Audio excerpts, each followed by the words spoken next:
का हमारा चैप्टर है चैप्टर नंबर 14। तो पहला टॉपिक है पीरियोडिक मोशन। पीरियोडिक मोशन मतलब कि जो भी ऑब्जेक्ट अपनी मोशन को रिपीट करे बार बार रेगुलर इंटरवल ऑफ टाइम में, that is called periodic motion. जैसे कि जो अर्थ है it rotates around the sun, right. तो वो अपनी मोशन को रिपीट किए ही जाता है। जैसे कि इलेक्ट्रॉन न्यूक्लियस के आसपास रोटेट करता है, राइट। फिर सेकंड है ऑसिलेटरी मोशन। अब इस मोशन में थोड़ा सा चेंज है पीरियोडिक मोशन से। यहां पर जो ऑब्जेक्ट होगा वो बैक एंड फोर्थ मोशन करेगा। मतलब कि मान लो कि जैसे कि सिंपल पेंडुलम में जो मोशन होगी वो बैक एंड फोर्थ होती है और वो मोशन रिपीट होगी, that is called oscillatory motion, right. फिर आता है पीरियोडिक फंक्शन। पीरियोडिक फंक्शन मतलब कि जो भी ऑब्जेक्ट कौन से फंक्शन से अपनी मोशन को रिप्रेजेंट करता है, that is called periodic function, right. Periodic function जैसे कि साइन, कोसाइन, राइट। जैसे कि F of T sign omega T मतलब कि 2 pi upon capital T into T, और ये कॉसाइन फंक्शन को रिप्रेजेंट करता है। अब साइन और कॉसाइन ही क्यों? साइन फंक्शन मतलब कि जब कभी भी डिस्प्लेसमेंट जीरो से स्टार्ट होगा दैट इज साइन फंक्शन, और जब कभी भी डिस्प्लेसमेंट मैक्सिमम डिस्प्लेसमेंट से स्टार्ट होगा that is called cos function. So ये दोनों ही फंक्शन हार्मोनिक फंक्शंस है। हार्मोनिक फंक्शन मतलब कि एक टाइम के बाद वो अपनी मोशन को रिपीट करेंगे, राइट। तो एक सिंपल फंक्शन ध्यान में लेंगे, कॉस फंक्शन। तो f of T is equal to a cos omega t. Omega that is angular velocity, उसकी फॉर्मूला फिक्स्ड है 2 पाई अपॉन कैपिटल टी। तो यहां पर जो फंक्शन में जो ओमेगा टी है वो एक 2 पाई रेडियन मल्टीपल से इंक्रीज होता चला जाएगा, right. But after all as a result f of t वो एक पीरियोडिक मोशन को फॉलो करेगा। तो यहां पर अगर omega is equal to 2 pi upon t है तो टी सब्जेक्ट करेंगे तो 2 पाई अपॉन ओमेगा मिलेगा। सो यहां पर जो भी डिस्प्लेसमेंट एक समय अंतराल में रिपीट होता है that is F of T is equal to F of T plus T, मतलब कि दोनों के ही डिस्प्लेसमेंट मतलब सेम पोजीशन पे होंगे। After every same time interval displacement will be same. Then linear combination of sine and cosine functions. तो दो फंक्शंस अगर मिक्स्ड है तो A sine omega T plus B cos omega T. तो यहां पर कैपिटल ए इज कांस्टेंट, तो ए is equal to d cos phi, b is equal to d sine phi, right. दोनों को ही अगर इस वैल्यूज में रखेंगे मीन इक्वेशन में, राइट, तो आफ्टर ऑल हमें रिजल्ट मिलेगा f of T is equal to d sine omega T plus phi, that is the equation. तो अगर दोनों के ही हम लोग सम करें मतलब कि A square is equal to D square cos square phi, right, and B square is equal to D square sine square phi. अब दोनों के ही सम को हम लोग ऐड कर दें तो A square plus B square, and right hand side D square common निकलेगा, D square into cos square plus sine square that will be 1। तो हम लोग लिख सकते हैं कि d is equal to under root of A square plus B square. तो ये d की हमें वैल्यू मिलेगी, राइट। अगर एंगल फाइंड करें तो angle phi is equal to tan inverse x by a, right. But यहां पर एक्चुअली एक्स बाई ए नहीं, बट अगर मैं इस इक्वेशन से डिवाइड करूं तो D sine phi upon D cos phi is equal to A upon here B upon A आएगा, तो बी अपॉन ए, राइट। तो D D gets cancelled out, so formula becomes tan phi is equal to B by A, so phi is equal to tan inverse B by A. So that is angle equation phi is equal to tan inverse B by A. उसके बाद आता है simple harmonic motion. Simple harmonic motion मतलब के जब कभी भी कोई पार्टिकल सिंपल हार्मोनिक मोशन करता है मतलब कि उसकी जो मोशन होगी वो टू एंड फ्रो मोशन होगी उसकी मीन पोजीशन से, उसको हम लोग सिंपल हार्मोनिक मोशन बोलेंगे। तो यहां पर टू एंड फ्रो मोशन ही क्यों होती है? क्योंकि मीन पोजीशन से उसको एक रिस्टोरिंग फोर्स वापस बुलाएगा। मतलब कि जब कभी मान लो कि एक सिंपल पेंडुलम है, वो अपनी मैक्सिमम पोजीशन पे है यहाँ पर, तो उसको हमेशा मीन पोजीशन अपने पास बुलाएगा।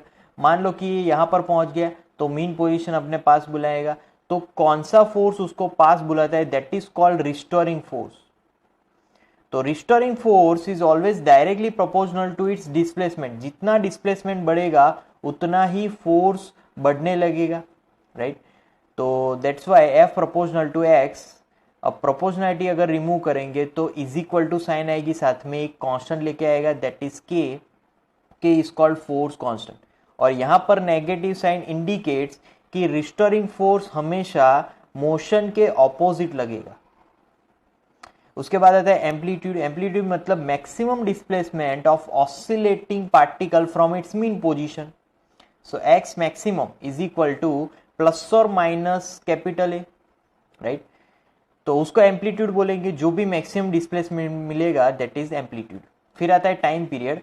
Time taken to complete one oscillation. Object अगर एक ऑसिलेशन कंप्लीट करने के लिए जितना टाइम लेगा उसको हम लोग बोलेंगे टाइम पीरियड।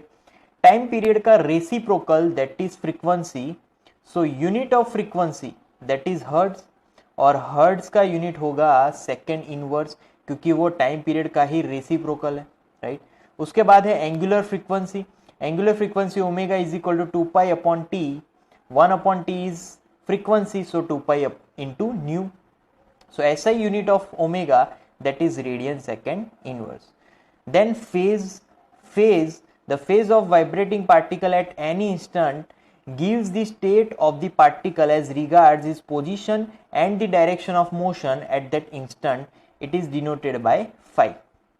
तो यहाँ पर जो फेज होगा उसके पोजीशन के रिगार्डिंग जो वैल्यू मिलेगी, राइट? इनिशियल फेज और epoch. So the phase of particle corresponding to time t is equal to 0, it is denoted by 5. मतलब कि 0 टाइम पे जो भी उसका फेज होगा that is initial phase. फिर आता है displacement in simple harmonic motion, x is equal to a cos omega t plus phi 0. तो यहाँ पर ये पूरी एक फंक्शन हो गया, राइट?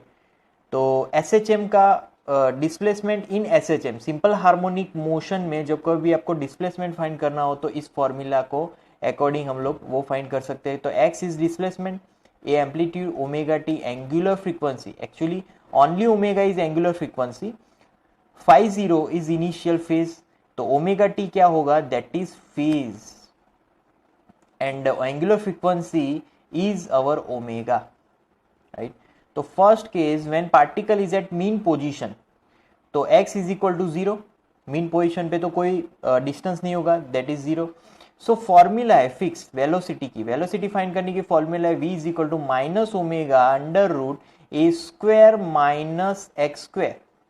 अब अगर x ही 0 है तो बाकी बचेगा सिर्फ माइनस ओमेगा है, and that is v maximum, क्योंकि मीन पोजीशन पे स्पीड मैक्सिमम मिलने वाली है। So omega A, so omega is 2 pi upon T into A. अगर पार्टिकल एक्सट्रीम पोजीशन पे है तो x is equal to plus और माइनस ए मिलेगा, that means v is equal to minus omega under root A square minus A square. तो extreme position पे speed 0 हो जाएगी, क्योंकि वहां पर एक इंस्टेंट पे वो रुक जाएगा। फिर आता है एक्सेलरेशन। एक्सेलरेशन जब मीन पोजीशन पे है तब, तो x 0। तो एक्सेलरेशन की भी फॉर्मूला है a is equal to minus omega square x. तो अगर x ही 0 है तो a भी 0 हो जाएगा। अगर पार्टिकल एक्सट्रीम पोजीशन पे है, मतलब कि मैक्सिमम डिस्प्लेसमेंट पे, तो x is equal to a मिलेगा, राइट? तो acceleration is equal to minus omega square a हो जाएगा। तो x की जगह पर वहां पर कैपिटल A लिखना है, विच इज एम्पलीट्यूड। तो formula x is equal to a cos omega t plus phi 0।